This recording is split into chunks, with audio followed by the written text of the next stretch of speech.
Nos episódios anteriores, parei. Não precisa parar de gravar, não.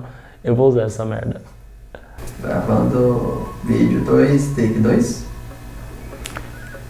Bom, hoje a gente tem a companhia ilustre do amigo Tobias, então eu não vou fazer movimentos bruscos, senão ele vai levantar e fazer barulho no meio do vídeo, tá? Mas, só lembrando que você tá no segundo episódio, e se você não viu o primeiro, assiste aqui, porque isso é uma sequência que fala sobre consciência, expansão, essa coisa toda aí, beleza? E se você já viu o último episódio, você lembra que eu propus para você um exercício, que é o exercício do pensar consciente. Então lembra daquela coisa toda do inconsciente ser um HD de informações e jogar pensamentos para o seu consciente? Que é a sua mente tentando trabalhar para você, tentando fazer você lembrar de supostas necessidades aí que você tem e tudo mais, para que você possa viver de maneira equilibrada. Mas, no fundo, isso te traz uma grande preocupação, descontrole e desestabiliza o seu emocional. Então, o exercício proposto era justamente que a gente observasse esse fenômeno acontecer. Então, observasse os pensamentos saindo do inconsciente e vindo para o consciente. Exemplo, tô lá no meio de uma discussão com o meu chefe e ele fala: seu trabalho não tá legal. E aí você automaticamente pensa, né? Vem aquela coisa e você já quer falar. Mas essa metodologia não funciona, esse sistema de trabalho é uma bosta, nada disso faz sentido, não sei o quê. E é normalmente, né, em alguns casos, você até rola um filtro pra você não, como você tá no ambiente de trabalho, eventualmente você vai polir aquela fala e falar: olha, mas eu discordo com a forma como as coisas funcionam, não sei se eu concordo com esse esquema de trabalho e essa metodologia, blá blá blá. Mas no fundo, se a gente analisar, o que é isso? É na real uma insegurança, às vezes uma incompatibilidade com a função. E aí você manifesta isso através de uma autodefesa, né, que é essa programação que o seu inconsciente faz e traz para o pensamento, e você responde da boca para fora. Se você conseguir segurar esse pensamento e refletir sobre o que está te trazendo essa angústia, essa sensação toda, você consegue ser muito mais inteligente na resposta. E você consegue também surpreender essa pessoa que vai receber essa mensagem, esse receptor. Desse primeiro exercício, vamos isolar essa informação que dá pra gente deixar ele cada vez mais elaborado, e é isso que a gente vai aprender. Vamos tentar entender agora de onde é que vem esses tais pensamentos. Porque às vezes a gente vem com os pensamentos idiotas, que a gente fala: nossa, que droga, que bosta, por que eu pensei nisso? E aí, por isso que aquela provocação do primeiro vídeo de chamar a questão da gente ser escravo da mente. Porque na realidade, muitos pensamentos a gente nem sabe de onde vem. Vamos voltar para o significado lá do inconsciente. Se o inconsciente, ele atende os instintos mais primitivos, que é a questão da autopreservação, mas entra também toda a bagagem de tudo que a gente vivenciou até agora, percebe que o inconsciente nada mais é do que um HD ali, né, que guarda todas as informações do que a gente já viveu. E isso significa informações que a gente vive de maneira, coisas que a gente vive de maneira consciente e coisas que a gente vive de maneira inconsciente. Exemplo, então tá rolando uma reforma insuportável aqui no apartamento do lado, de vez em quando vem uma bateção do cão. Isso não tá no meu plano consciente, né? Não me diz respeito, eu não tô preocupado. Mas esse barulho, ele fica lá, martelando na minha cabeça. E aí, essa minha preocupação em segundo plano vai pro meu inconsciente. Em algum momento eu posso sonhar com isso, em algum momento eu posso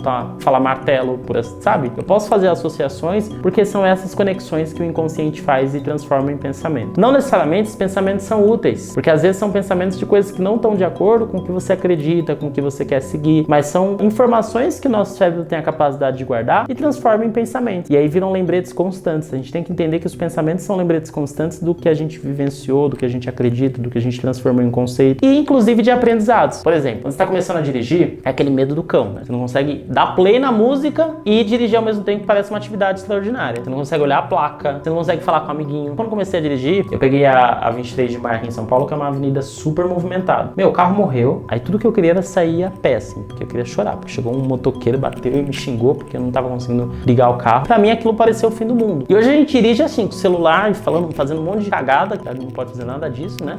Não façam isso em casa, no carro, no caso. Mas dirigir é uma coisa que virou segundo plano. Eu consigo dirigir e dar atenção pra estrada, eu consigo olhar a paisagem, eu consigo analisar as placas, eu consigo falar com o amiguinho do lado, dar play na música, pôr Bluetooth e fazer a coisa acontecer. Porque o inconsciente, ele serve pra alguma coisa. Senão a nossa vida ia ser aquele filme constantemente como se fosse a primeira vez. Você acorda e vive tudo como se fosse a primeira experiência da sua vida. Então o inconsciente, ele tem um papel importante. Só que a gente tem que entender que esses pensamentos nem sempre são úteis, porque algumas experiências que a gente teve na vida, elas foram uma merda, elas foram uma cagada. Quando você teve um trauma de infância, né, uma questão das mais densas, como um abuso, por exemplo, ou uma questão de um trauma, uma prova que você, assim, ouviu a vida inteira dos pais que você tinha que passar e você não passou nessa prova. Isso geram marcas em você que você começa a, no seu campo inconsciente, se colocar como incapaz, como inseguro, como uma pessoa desprotegida. E aí o que acontece? Você conhece aquele crush, aquela coisa toda tá acontecendo, e aí quando vai chegar na hora, vem o pensamento: você é incapaz, você não é bonito o suficiente,